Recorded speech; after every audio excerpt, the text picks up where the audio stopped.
Zelensky speaks to the World Bank about reconstruction. Russian strikes kill civilians overnight.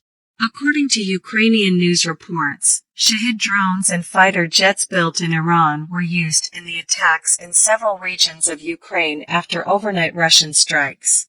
As emergency crews tried to restore power, several communities had another power outage, according to local officials. Estonia, a supporter of Ukraine, described a much-discussed Chinese peace offer as very unfair. The 12-point proposal, according to Estonian leadership, does not respect Ukraine's territorial integrity. The highly publicized trip to Moscow earlier this week by Chinese President Xi Jinping did not result in a resolution of the Russia-Ukraine crisis, but it did highlight Xi and Vladimir Putin's friendship. Although Russian forces appear to be losing ground in some areas of eastern Ukraine, Ukraine's military leadership is indicating that a much-anticipated counteroffensive is about to begin very soon. Milley discussed Finland's accession to NATO during a meeting with Finnish officials at the Pentagon. At the Pentagon, Finnish Chief of Defense General Timo Kivinen and U.S. Chairman of the Joint Chiefs of Staff General Mark Milley met. Hautala is the ambassador of Finland to the U.S. According to a readout of the meeting provided by the Pentagon, the participants discussed European security challenges and further methods to support Ukraine. Furthermore, Milley reaffirmed American support for Finland's NATO membership application. Over half of Ukrainians are at risk of developing mental health problems, according to Kyiv. According to the Ukrainian government, the ongoing war with Russia puts more than half of Ukraine's people at danger for mental health issues. The Russian bombardment of civilian infrastructure, like its hospitals, has been blamed by the Kyiv government for making it more difficult for people to access mental health services.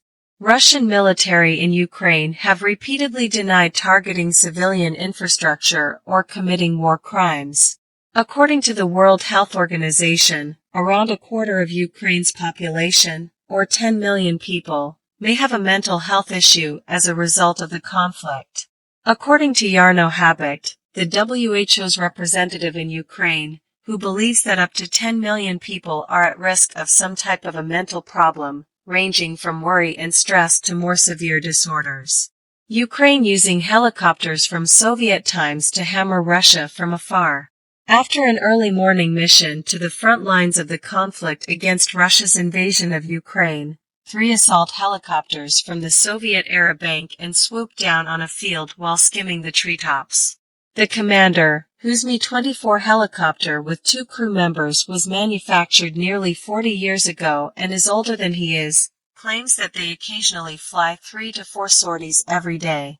The commander, who spoke on the condition of anonymity for operational security reasons in accordance with military regulations, stated that we are carrying out combat tasks to destroy enemy vehicles, enemy personnel, and we are working with pitch-up attacks from a distance from where the enemy can't get us with their air defense system. Inches at a time, amid a barrage of shells and missiles, territory is being battled for in the Ukraine crisis. The pilot asserted that Ukraine's aviation capabilities, however, are crucial to the conflict. According to the commander, who is a member of Ukraine's 12th Army Aviation Brigade, the value of the helicopters is enormous.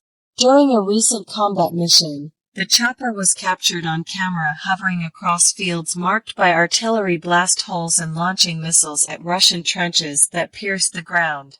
Ukrainian reconstruction expenditures will cost more than $400 billion, according to an official.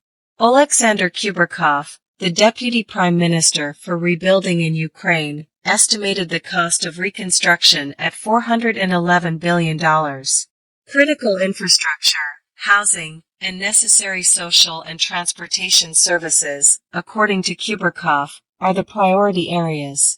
Andriy Kostin, the Prosecutor General of Ukraine, stated last month that the war being fought by Russia has so far resulted in the destruction of more than 75,000 buildings, including homes, schools, and hospitals.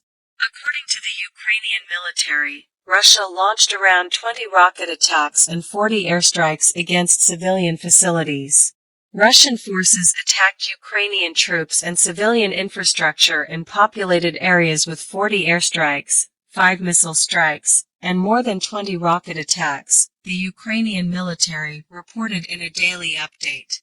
According to Ukraine, 16 attacks were made against locations with a high concentration of Russian military personnel and equipment. The military forces of Ukraine also reported civilian casualties but did not give a total. The group said, "The Russian army are advancing on our Ukrainian defenders-held city of Bakhmut." Zelensky speaks with representatives from the World Bank on repair initiatives. The World Bank Group met with Ukrainian President Volodymyr Zelensky to discuss plans to rebuild the country's electrical, transportation, and healthcare systems. "We are appreciative of the several projects the World Bank runs in Ukraine, especially following the outbreak of a major conflict." According to a summary of the conversation released by the Ukrainian government, Zelensky remarked, "We applaud you for the willingness to come to our aid even in the face of armed challenges." The two parties concurred to keep timely arranging more financial and humanitarian aid.